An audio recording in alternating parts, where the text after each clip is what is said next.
All right, guys. Sorry, I ran out of memory. I was intending for this to only be 3 parts, but it's gonna have to be 4 now. So I got cut off showing these off. These beautiful shoe card Series 237s. It's celebrities and their autographs.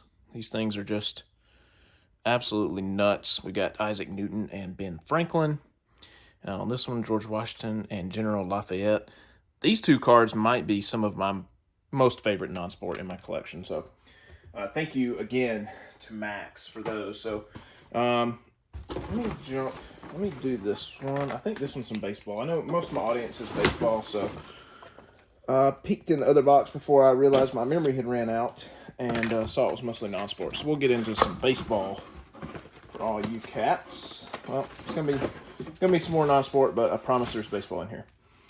T70.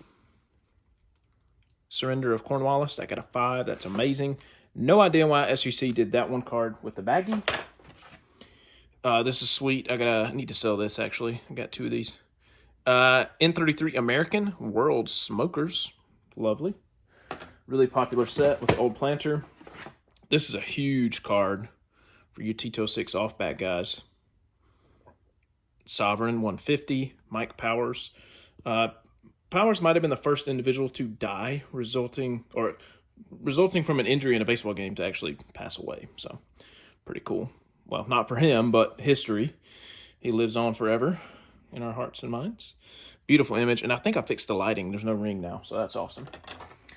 Next up, really killer cards. This is a Print Group 1 Old Mill of Jim Delahanty, one of the 4 brothers or 3 brothers of Hall of Famer Ed Delahanty. Beautiful, stunning image. Magnificent old mill back. Bought that raw from a friend on Facebook like 2 years ago. This is a really tough combo Tolstoy Bob Bescher portrait. Just a mega impossible tough Tolstoy. I mean, these just don't pop up literally ever. Stoked to have that. He's a really tough off back. Anything outside of like Sovereign. This is a big card. Got this again from a friend on Facebook. It's a 350/25, which if you're a T206 nerd, that's a tough card. But, man, to get a 4.5, I was stoked. Super, super happy with that. Really tough card here. Sovereign 150 of Vive Lindemann, or Vive, I think is how you actually say it. Just a bit of loss up there. That would have probably been a 3, but I'm happy with a 2 for what I paid for that. This is one of those mega, mega tough combos again, which I had a lot in this order. I know, 10 people, maybe not 10, a number of people who have built the 520 card set in off-backs. Danny Hoffman was one of the last 2 to 3 off-backs that they needed, which I'm kind of disappointed with this grade. I get it. It's got a wavy corner up there, but, man, this is the best 1.5 on the planet. Gorgeous cycle back. I mean, just an absolute stunner. If you would have bought this card in like 2021 or 22, it would have been $600. I didn't even pay a third of that now. So, I'm happy to have this stuff. I've still got that kind of price memory. This is a tough one as well because it's the only one stamped by Howie McCormick. There is a gentleman who is building this set, and unfortunately, I outbid him on this. So if I ever sell it, I'll make sure he gets it. But I really enjoy the different stamps of my players. So really happy to get that. Sorry, Ed.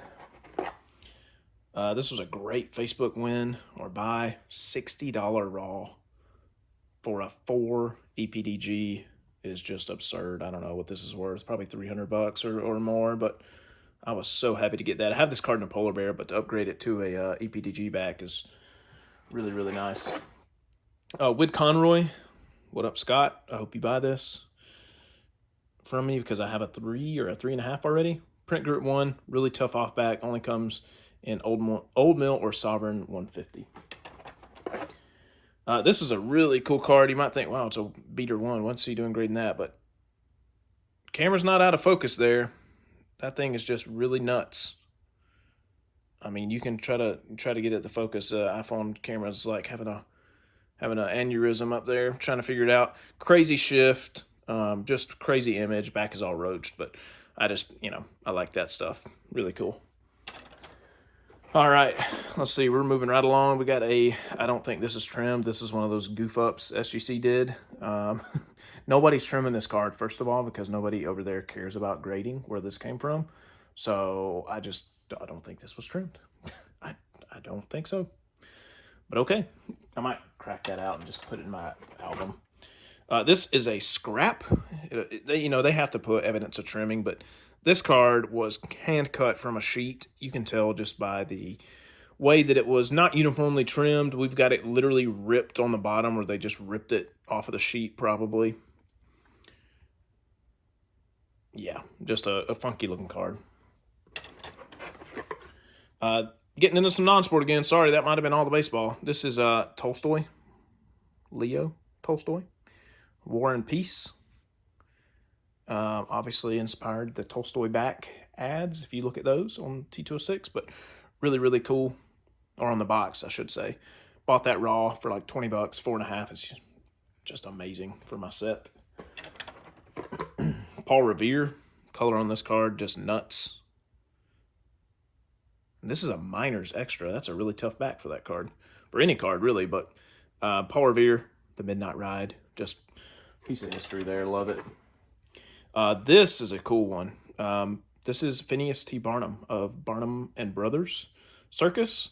It's a 1, but the silverback, and these things are just so tough. I wish I had bought 1 million of these before people caught on and really cared and realized how cool these were, because it is like, I mean, that is nuts in hand. So really happy to have that. A couple cards I'm going to try to get through this. This is like drum level rarity, if you're familiar with T206 or T205. The natural leaf backs in these are nuts. I was offered an obscene amount of money for this card, but I turned it down because I'm an idiot, and it's the only one I have, and likely the only one I'll ever be able to afford, because I bought it for $16 like 4 years ago. This is probably my worst buy from the COVID era by far, and I was really unfortunate that the grader didn't know what he was doing and graded this as minimum size not met, because it's an American Beauty back, and we all know that they were trimmed down on the sides to fit into the boxes, we theorize.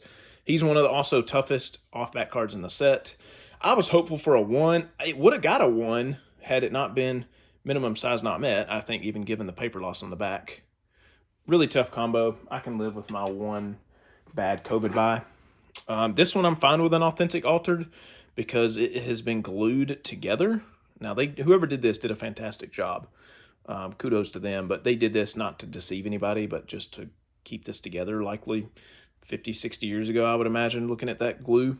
And this is like a Pop 2 on PSA. I don't think SGC had graded any before this one. So mega, mega tough, impossible Tolstoy for my Braves T206 Doves collection. This is an ancestor of mine, so just pretty cool. I've got like 6 of these. They just graded that authentic.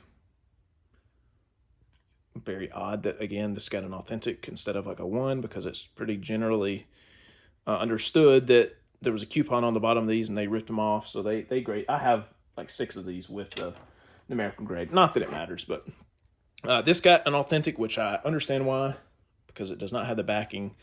To get a numeric grade on the 1909s, you would have to have the backing. So they got this right. Missed on a few things, so, that's just how it goes. Can't be experts in everything unless you're an authentication and grading company, but what do I know? And last card of this set. Sorry, guys, again, it's going to have to be 4 parts. This was a big order. Max got me this. I was really happy to get it in a slab and with a numeric grade, which I did not think it would. It's a H629 State Flags, Georgia. Love it. Obviously, blank back, which I was really shocked they gave this a grade. You'll see these all over with different little companies who got a hold of them. Liver pills and baking powder, baking soda powders, etc. But yeah, that's it, guys. Stay tuned for part number 4. Catch you next time.